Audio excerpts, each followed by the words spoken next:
The organic farming. Let us see on-farm production of the biofertilizers. In this session, we will see what is biofertilizer. The biofertilizers, they could be macro or microorganisms. Mostly we are studying microorganisms in this session.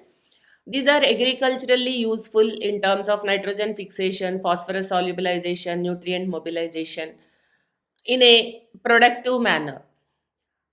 These biofertilizers, they help actually in increasing the productivity in a constructive manner. That means they help to build the soil in a proper way.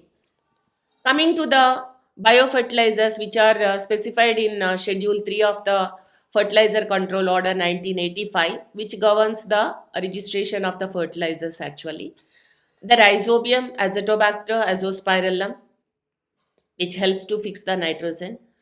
Phosphate mobilizing bacteria, solubilizing bacteria, mycorrhiza for the phosphorus. Potash mobilizing bacteria, zinc solubilizing bacteria, acetobacter, and NPK, nitrogen, phosphorus, potash consortia. These are approved.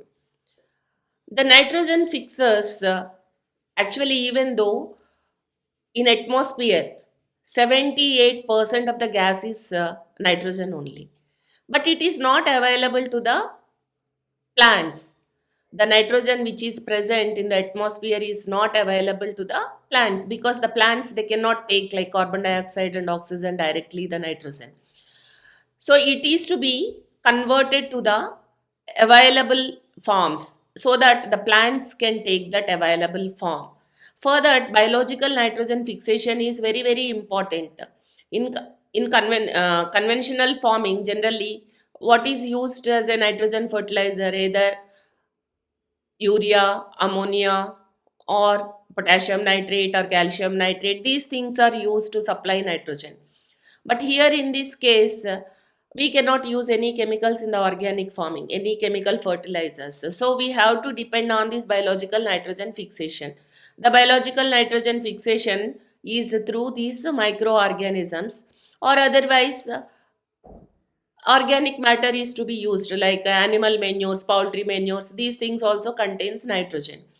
There are two options because these animal manures are limiting factor, not only in organic farming, anywhere actually the animal manures are the limiting factor. They have a limitation to supply to the soil. So that's why we have to take the help of these microorganisms. So nitrogen in the atmosphere, if you see the plants, they contain nitrogen. They need nitrogen also. They contain nitrogen. They need nitrogen. This soil organic nitrogen, which is coming from the plants or animals, whatever source, the decomposers, they will decompose and they will convert it into ammonium. And this nitrifying bacteria, they convert it into nitrites, nitrates, and again the nitrates are available to the plants. Otherwise, nitrogen fixing soil microbes also, they fix ammonium and convert to nitrites, nitrates, and make available to the plants. Some plants, they contain root nodules, especially pulses and all, they contain root nodules where the nitrogen fixing organisms are present, like rhizobium. They fix nitrogen and supply to the plants. So there are, in this way, nitrogen cycle is existing in the soil. This is a natural cycle. And the other cycle is direct application of the ammonium fertilizers and nitrate fertilizers. This is another cycle which is mediated through the chemicals. So if you see the rhizobia, uh, actually mostly the rhizobium is associated with the pulse crops. Pulse crops, beans, soybean, red gram, green gram, black gram, these pulse crops it is associated. This rhizobium is having symbiotic relationship with these roots of the pulse crops. Symbiotic relationship means both will get benefited. This rhizobium takes a shelter on the roots and uses the food, and in turn it fixes nitrogen and supply nitrogen to the plants. So they have a symbiotic relationship. The rhizobia produces nodules in legumes and fix the atmospheric nitrogen inside the nodules and supply to the plants. Even the soil will also get benefited with these nodules during the cultivation. They will mix with the soil, and for the next crop also they supply nitrogen. You can see various types of nodules present in different crops. Rhizobium, artificially when we are using rhizobium, that is either for the seed treatment or seedling treatment, there are different species of the rhizobium. They're crop specific. Even in the pulses we cannot use the same microbium species, rhizobium species to the all the crops. They are crop specific. If you see rhizobium meliloti, which is for alpha alpha, lucerne, melilotus. The same way, rhizobium leguminosum for peas, fascioli for fasciolus beans. So, like that, different species of the rhizobium are present. Sometimes the consortia are also available. The mixture of consortia means the mixture of different species, so that they can be used for broad category of the crops. While using the rhizobium strain or species, it should be checked whether that packet or whatever purchased or whatever obtained from any institute, whether that is suitable to that particular crop or not. Suppose if you are purchasing a consortium of meliloti, trifoli, leguminosum, fascioli, and whether it is suitable to the cowpea, that you need to check.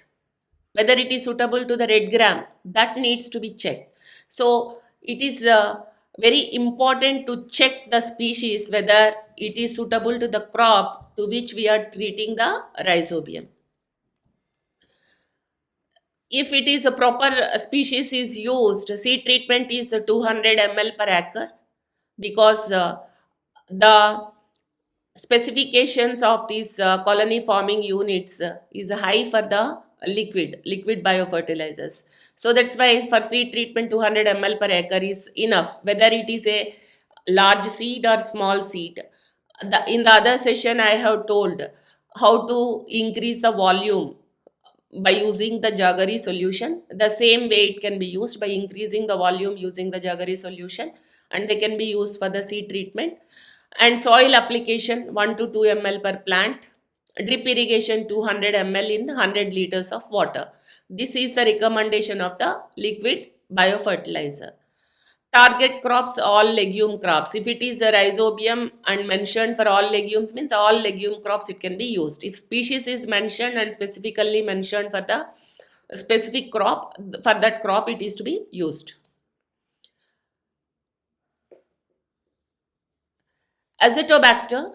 Azotobacter is a free living gram negative aerobic heterotroph. It can fix at least 10 milligrams nitrogen per gram of carbohydrate. Azotobacter also synthesizes growth promoting substances. It is also having some fungicidal properties and protects crops from the fungal diseases. You can see the azotobacter. The azotobacter, it is recommended for wide variety of crops like cereal crops, paddy, cotton, vegetables, fruit trees, or ornamentals and all. But mostly azospirillum is recommended for paddy and wheat, such type of cereals. That is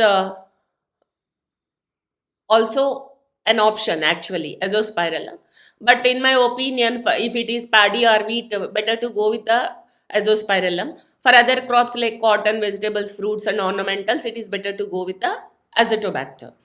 Seed treatment same 200 ml per acre, seedling 2 to 3 ml per plant, soil application 400 ml per acre or 2 to 3 ml per plant. So it is a broad category. In case of biofertilizers and biopesticides, even if we use more or less, there is no harm actually. Chemical pesticides, if used more quantity or less quantity, there are problems of pest resurgence, outbreak, and these things are there. But here, such type of hazardous effects are not noticed. Azospirillum, these are also associative nitrogen fixers. They fix 15 to 30 kg per hectare and secretes, these also secretes growth regulating substances. Azospirillum, the quantities like 200 ml per acre, 200 ml seed treatment, soil application 200 kg of FIM or what. Always it is better to use the biofertilizers along with the FIM or vermicompost. Then it will give synergistic effect. The synergistic effect means the biofertilizer effect also enhanced, and the manure which we are using, either vermicompost or FIM, its effect also enhanced. For synergistic effect, it is better to use biofertilizers along with the vermicompost or FIM. Drip irrigation also it can be used. Here the target crops are paddy cereal crops like wheat, maize, barley, jowar, bajra. That's why I told you, for these crops actually better to use azospirillum. For other crops better to use azotobacter. Azolla, Azolla, it is not a microbe, it is visible actually. It is a algae. It is an algae which is visible to the eyes. There are several species of the Azolla are present, which is very easy to produce. There are no contamination issues for the Azolla production. In the next session, let us see what are all the phosphate solubilizing, potash mobilizing, and other phosphate mobilizing fungi and all we will see in the next session. Thank you. Signing off, Sree Latha.